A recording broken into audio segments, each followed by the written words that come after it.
From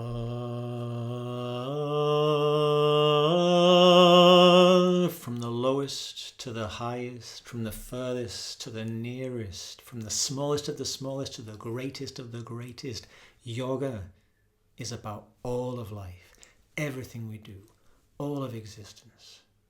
My name's James Bogue. Welcome to the Whole Life Yoga Podcast. Namaskara.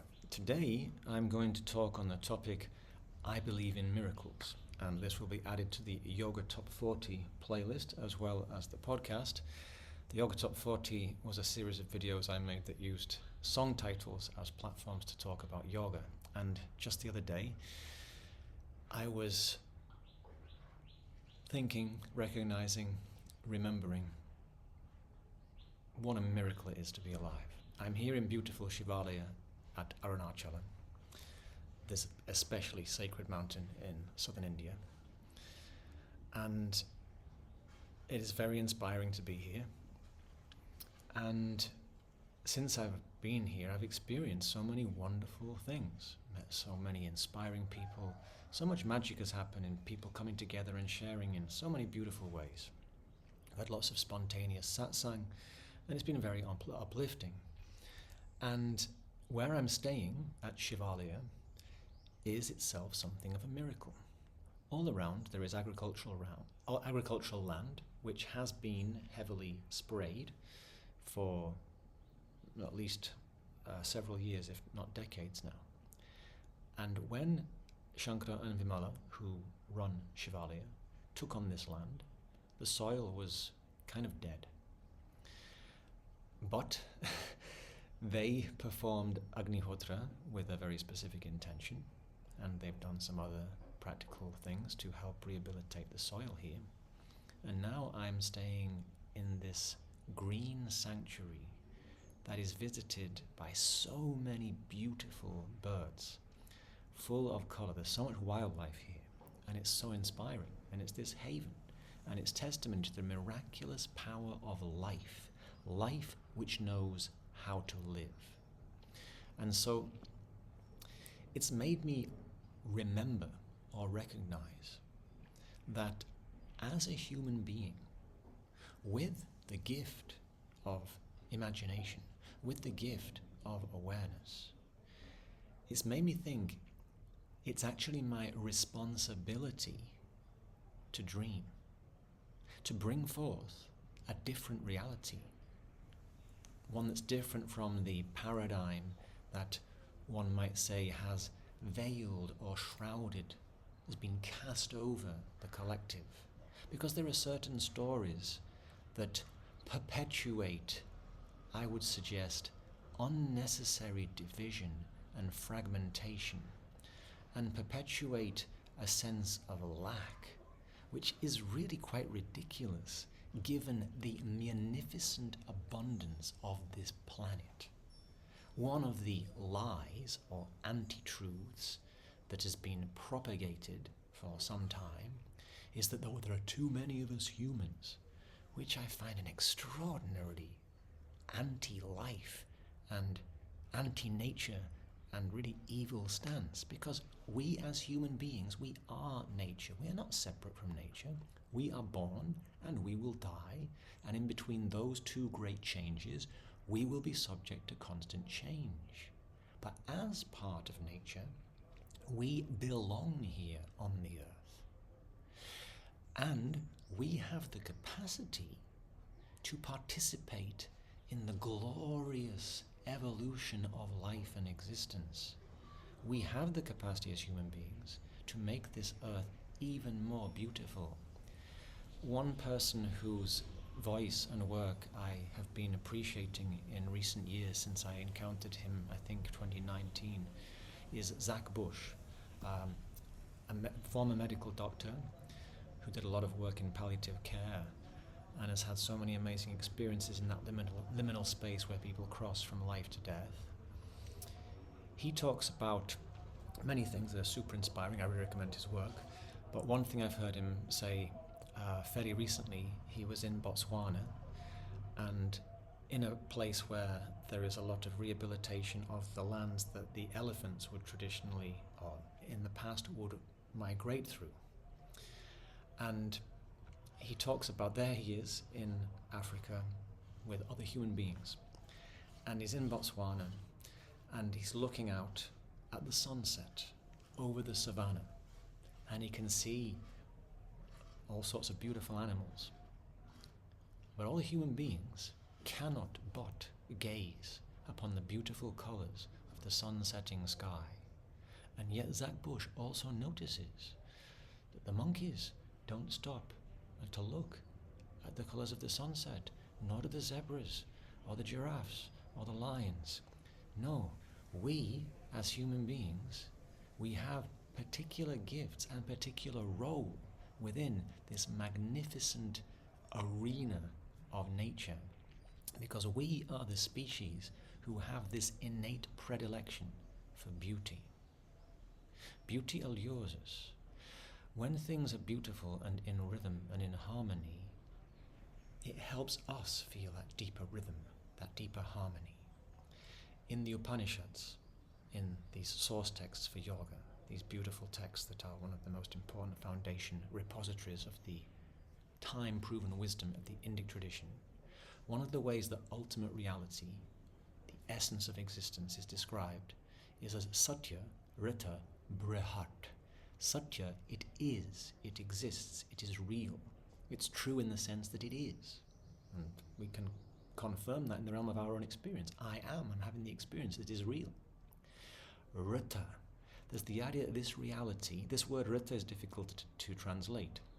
Like so many Sanskrit words, it points in directions that a particular so-called equivalent won't necessarily point to. However, this word Rita, etymologically, is the root of words in the English language, like, for example, rhythm, and also rite. Rite, R-I-T-E, like ritual, and also right, R-I-G-H-T, that which is right. And there's the idea that when we do the appropriate rites and rituals, when we live in harmony with the cycles of existence, this brings us into right relationship with ourselves, with others, and with the wider environment and the field of nature and existence that we not only are part of, but are vital participants in.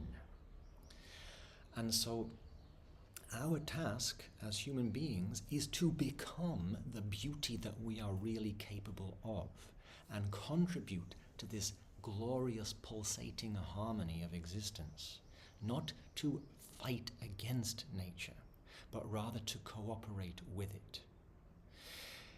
As human beings, is it not the reality that we are miraculous creatures? From a certain perspective, we are constituted of the 5 foundational elements of material existence: earth, water, fire, air, and space. When I was at school, I was told that I was approximately 70% water. Now, if I go to the beach and I take a glass receptacle and I scoop up some seawater in the sand by the shore, I'll hold up that glass, and for a few instants it'll look relatively clear. But then the sediment of the sandy stuff will fall to the bottom. The earth and the water will separate. If I then pour that water into a pan and put it over a fire, what will happen? For after a while, the water will evaporate. Or if it doesn't get to that stage, and I want to put out the fire, I could use the water to douse the flames. The idea being, earth and water and fire, they don't cohabit so easily together. And yet look at this miraculous human bodily vehicle.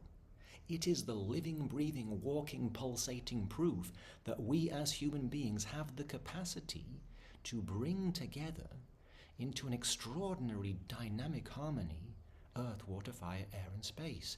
Things that don't necessarily cohere so easily. Things that it might seem almost impossible to bring into balance and harmony. And yet, our bodies are the proof that we have this capacity.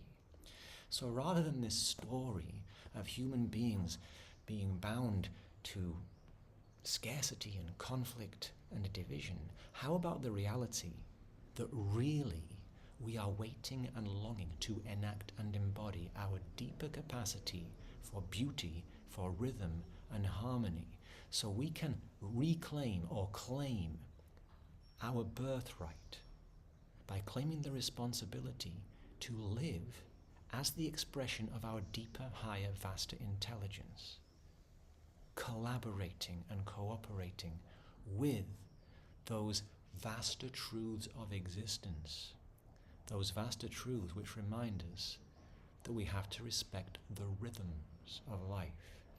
So I'm recording this on the 3rd of January 2025, and it's just been the so-called New Year. I say so-called because it's a bit strange, this whole Gregorian calendar thing with the New Year in the depths of winter. In many other traditions, like here in India, in many parts of India, the New Year is around about April, just after the spring equinox. In many traditions, the spring equinox marks the New Year in the Northern Hemisphere. This is more in rhythm.